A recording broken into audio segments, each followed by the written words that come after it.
এখন যে হেয়ারটা আছে সেই হেয়ার থেকে আবার তখন ন্যাচারাল চুলটা আসবে আমার ন্যাচারাল চুলের আগে যে 3 मंथ के बाद देखना कैसा होता পাক্কা 1 বছর পরে আমি পাক্কা 1 বছর পরে মানে welcome to Chhotu blogger channel. Please like comment share.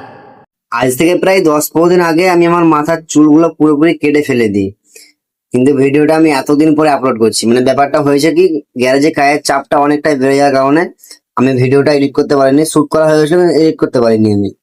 তো অনেকক্ষণ চুলগুলোকে দেখে আফসোস করে ফাইনালি চুলটা কাটা শুরু করলো, কিন্তু চুলটা কাটছে ভাই মনে হচ্ছে আমার মনে আঘাত করছে। একদিকে চুল কাটছে কিন্তু এদিকে আমার মনটা পুরোপুরি ভেঙে একদম চুরমার হয়ে গেছে।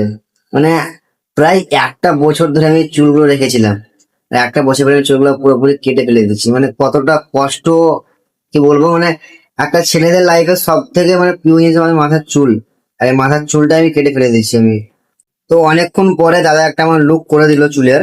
দাদাকে আমি যেরকম লুক বললাম যে চুলটা আমার এরকম ভাবে কাটো, কিন্তু আমার এমন একটা লুক করে দিল, মানে সামনে দিকে দেখতে ভালো লাগছে কিন্তু পেছন দিক থেকে যখন দেখছি তখন ভাই মানে এতটা বিচ্ছি লাগছে কি বলবো তোমাদেরকে। তাই আমি অনেক ভাবনা চিন্তা পড়ে গেলাম যে আমি কি করব, এই চুলগুলো আমি রাখবো না পুরোপুরি নাড়া হয়ে যাবো। মানে আমি অনেকটাই ভাবনা করে গেছিলাম আমি। দাদাকে বলেছিলাম আমি যে পেছনের চুলগুলো অনেকটা বড় হয়ে গেছে, তাই ওইগুলোকে কেটে একটু সমান ভাবে করে দাও, ছোট ছোট করে দাও, আর সাইডের গুলোকে হালকা সমান করে দাও, ওপরে চুলগুলো আটকে হবে না। কিন্তু দাদা আমার এমন একটা লুক করে তখন ভাবনায় পড়ে গেছি যে আমি কি করবো এখন। যখন মানে পুরোপুরি নাড়া হয়ে যাবো, যখন পুরোপুরি নাড়া হয়ে যায় তাহলে এই হেয়ারটা আগের থেকে আবার মানে এখন যে হেয়ারটা আছে সেই হেয়ার থেকে আবার তখন ন্যাচারাল চুলটা আসবে আমার ন্যাচারাল চুলের আগে যেই মানে কাটিংটা ছিল সেকেন্ডটা আসবে। বুকে পাথর রেখে হলেও মানে এবার পুরোপুরি চুলটা একদম ফেলে দিচ্ছি আমি, কারণ আর কিচ্ছু করার নেই আমার কাছে। দাদাকে মানে যেই লুকে আমি বললাম সেই লুকটা দাদা করতে পারলো না, বরঞ্চ অনেকটা খারাপ করে দিল আমার।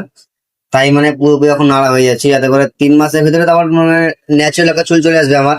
আর আমার ন্যাচারাল আগের চুলটা যারা দেখেছে তারা মানে জানে যে ন্যাচারালটা কতটা ভালো ছিল। আমার ন্যাচারালটা একটা লুক ভালো লাগে আমাকে, তাই পুরোপুরি এটা না হয়ে গেছি। মুখে পাথর লেগে হলো যা হলে, এখন কিছু করার নাই। যেহেতু ভুল করে পড়েছি আমি, তখন কিছু করার নেই এখন আর। ভুলের সংশোধন করতে হবে, তাই না?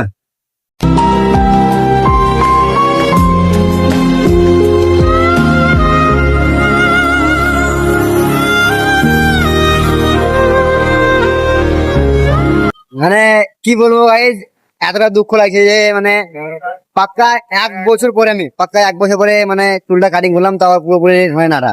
কথা বলতে বলতে যে আমার চোখে কখন মানে হঠাৎ করে জল চলে এসছে আমি নিজেও বুঝতে পারিনি। পাক্কা 1 বছর পরে মানে এই চুলটা পুরোপুরি কেটে ফেলে দিলাম।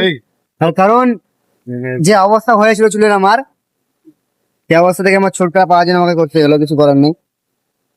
3 মাস